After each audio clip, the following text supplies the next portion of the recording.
Welcome to my channel GIC. Subscribe for daily IELTS Listening Test.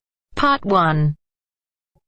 You will hear a conversation between a clerk from a moving company and a woman who wants to relocate to the United States. First, you have some time to look at questions 1 to 6.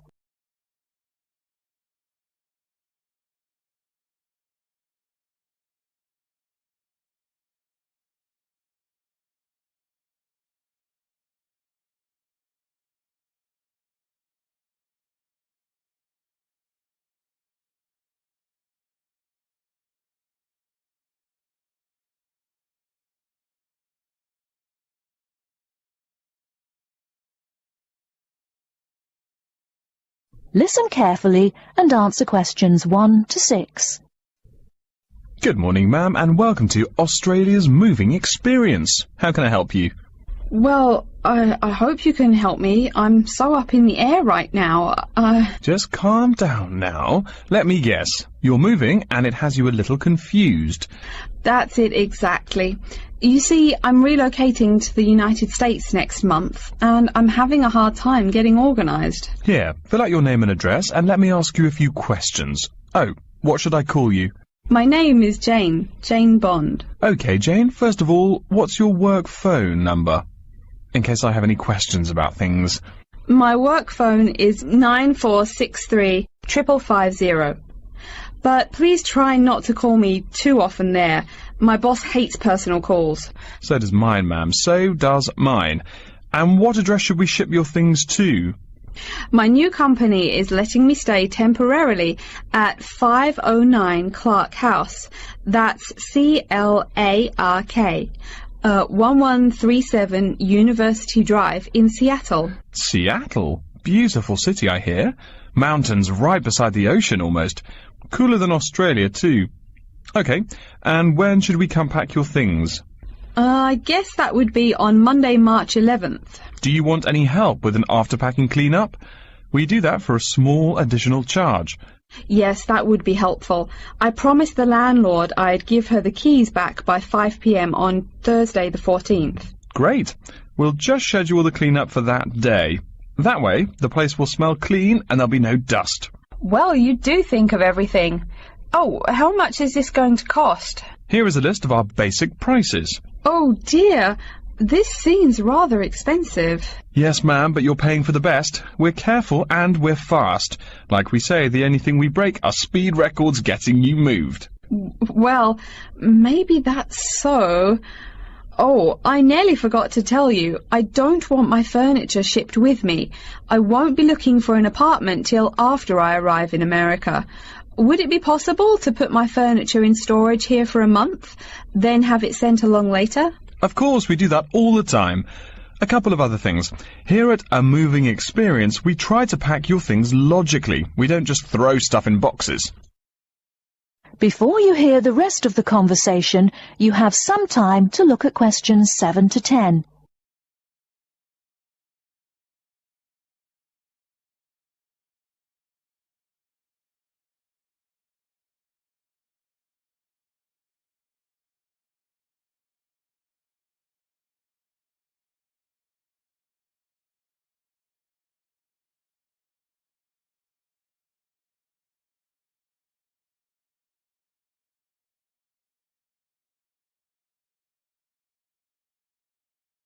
Now listen and answer questions 7 to 10.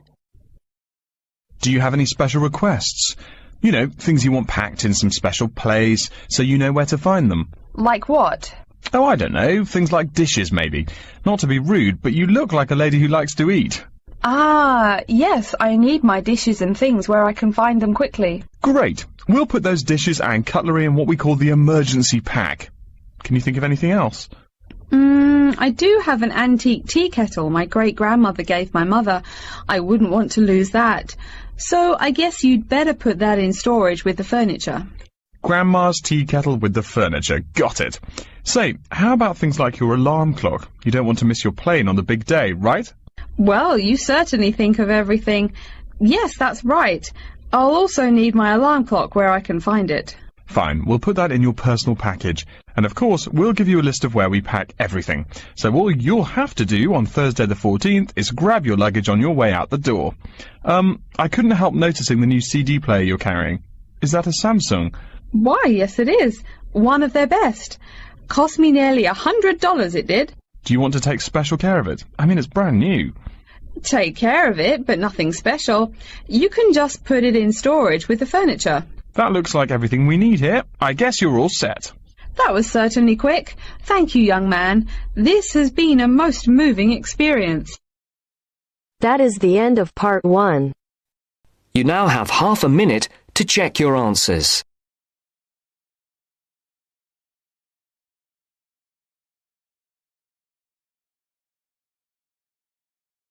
Now turns to part 2. Part 2. You will hear an address by the college president welcoming new students to a residential college.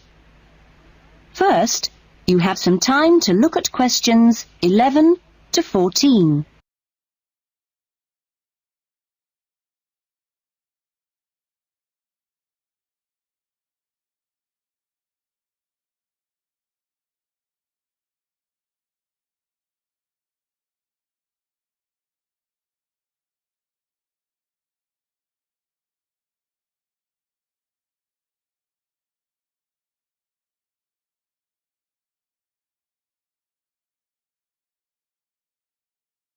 Now listen carefully to the first part of the talk and answer questions 11 to 14.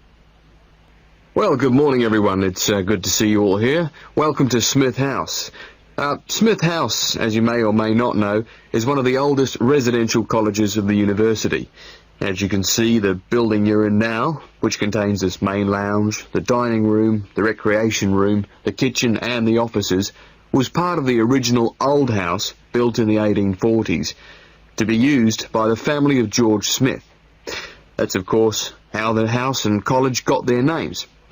The original house was converted into a residential college for the university in 1940 and since then has continued to be added on to and modernised.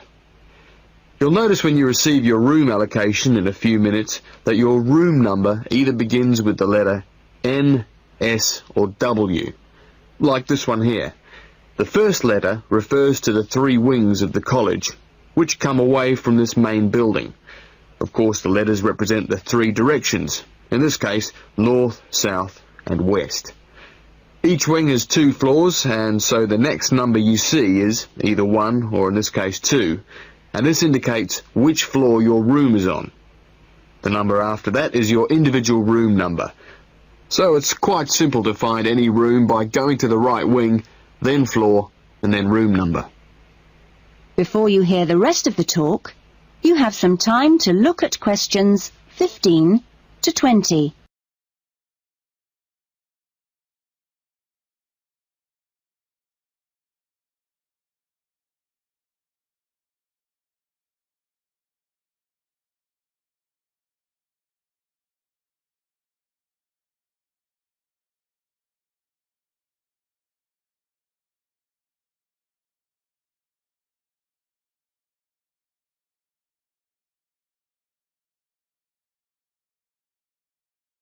Now listen carefully and answer questions 15 to 20. You'll also notice, when you receive your orientation pack shortly, that there are 2 keys. One is the key to your room, and only you have that key, and the other is a key to the front door, which you've just come through here from the street. This door is closed and locked at 8 p.m. every night, and opened again at 7 a.m. You'll need your key if you're coming back to the college between those times. We ask all students to always enter and leave the college through the front door. You'll notice at the end of each corridor that there is another door, but these are fire doors and are kept locked from the outside. They should only be opened from the inside in case of emergency. In your fees, you've paid a laundry fee, which covers the cleaning of bed linen and towels. All bed linen and towels are clearly embossed with the name Smith House, so it's easily identifiable. If you want your other laundry to be done by the college, this can be arranged for a small extra fee. There are only a few rules here at Smith House, and we have these rules so that we can all live comfortably together. The most important rule is that there must be no noise after 9 p.m. There is also no smoking in the rooms or anywhere inside the college, but smoking is permitted on the balconies. All meals are served in the dining room. Meal times are listed in your orientation pack. Please read these carefully, as meal times cannot be changed, and if you arrive late, I'm sorry to say, you'll just go hungry. If you're unsure about things, each floor has an elected floor senior, who is usually a student in their 3rd or 4th year of study, who's been at Smith House for a while. The floor seniors will introduce themselves later today and answer any questions you have. But for now, I'm going to hand you over to Marnie, who is going to give you the orientation packs and keys. Thanks, Marnie. That is the end of part 2. You now have half a minute to check your answers.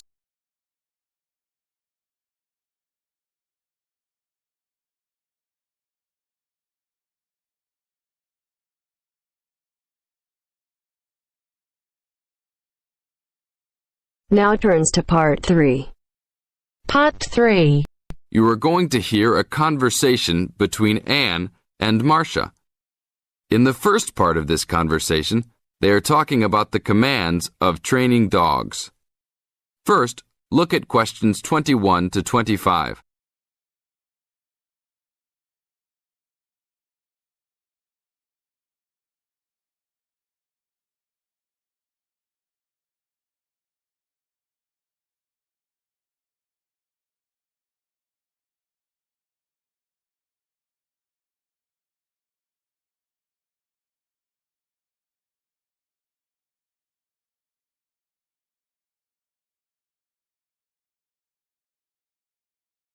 Now listen to the first part of the conversation and answer questions 21 to 25.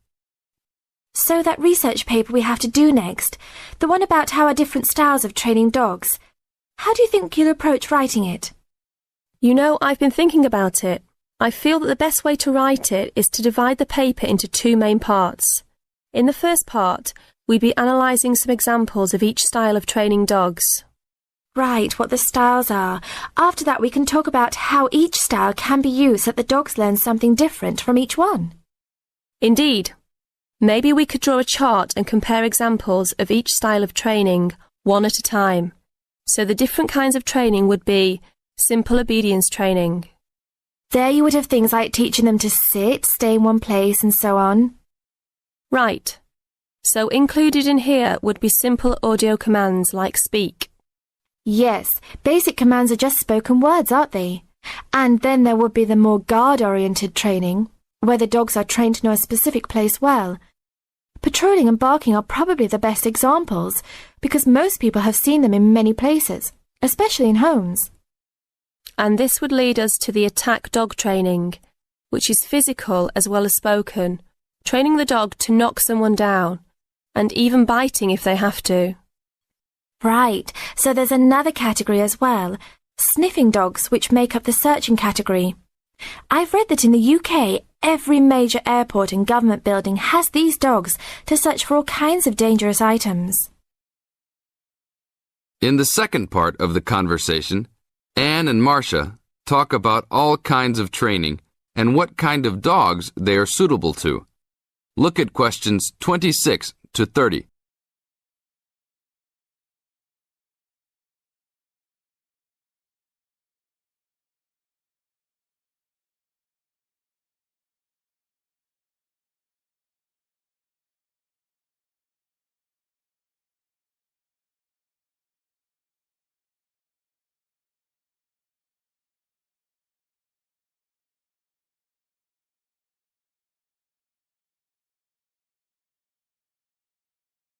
As you listen to the conversation, listen carefully and answer questions 26 to 30. I can believe that. Well, we have a good list to build on. We're finally getting started now, so let's try to figure out when each type of dog training should be used. I guess we can start by trying to figure out the best situation for each type of dog training. What do you mean?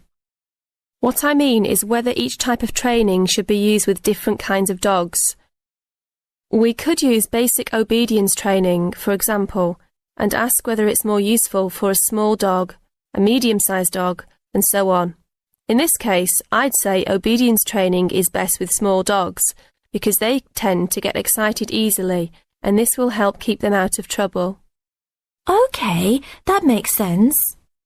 Then let's look at physical training. Even though some people think it's ideal for every breed of dog, I think it's better suited to the larger kinds. Small dogs usually just aren't smart enough to understand the physical commands, and they can even get hurt from them. The specialised sniffing training is the same. I think they're better with the more intelligent breeds of dogs, and they're hardly ever useful with really small dogs. Attack training, however, can be useful for every kind of large dog, as long as the dog is treated well and given a lot of care and attention. All right, and what about guard training? Barking is an ideal way for small dogs to guard a home. I know they aren't big enough to stop a person, but making some noise is often all a dog needs to do. Other kinds of guard training like biting, though, are different. I'd always plan to teach those to a smart dog, give them a chance to use their brains and defend their homes. I'd have to agree. Trainers often just teach large dogs to bark at a person when they think something isn't right. But if they know how to use physical skills in a bad situation, they could save their owner's life someday. Yes, I suppose that different people would have different needs for their pets. Right, and different trainers would recommend different methods for different breeds. That is the end of part 3. You now have half a minute to check your answer.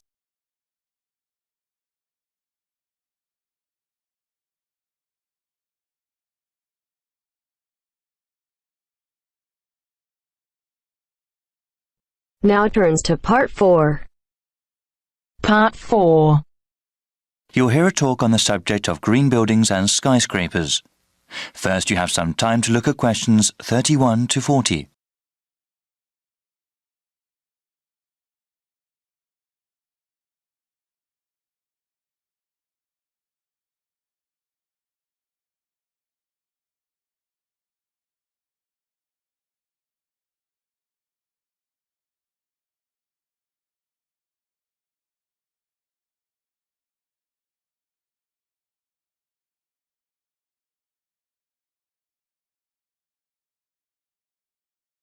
Now listen carefully and answer questions 31 to 40.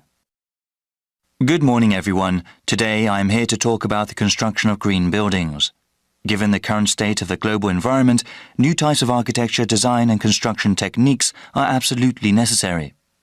My brief lecture today will cover 2 topics: what qualifies a building to receive a green certification, and also how widespread such sustainable buildings currently are. There is a growing demand for so-called green buildings. Government agencies and corporations around the world understand that sustainable workplaces are quite cost-effective in the long run.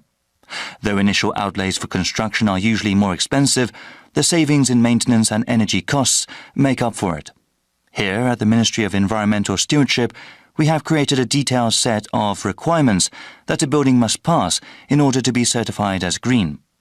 For buildings that have already been constructed, we offer 2 levels of certification, bronze and silver, depending on the number of guidelines implemented. These include reducing or recycling waste products, as well as installing efficient heating and cooling systems. For a gold certification, a building must have had sustainable and environmentally friendly practices from the beginning of its construction. Measures such as using local materials, wood grown from well-managed forests, or reducing the use of toxic chemicals all contribute toward this prestigious distinction. It's pleasing to see how mainstream going green is now. Here at the Ministry, however, we know and understand that this cannot be just some passing fad. We created these guidelines so that institutions could not merely greenwash their buildings, claiming that they are environmentally friendly when in fact they aren't. I would now like to talk about some buildings that have received these special certifications.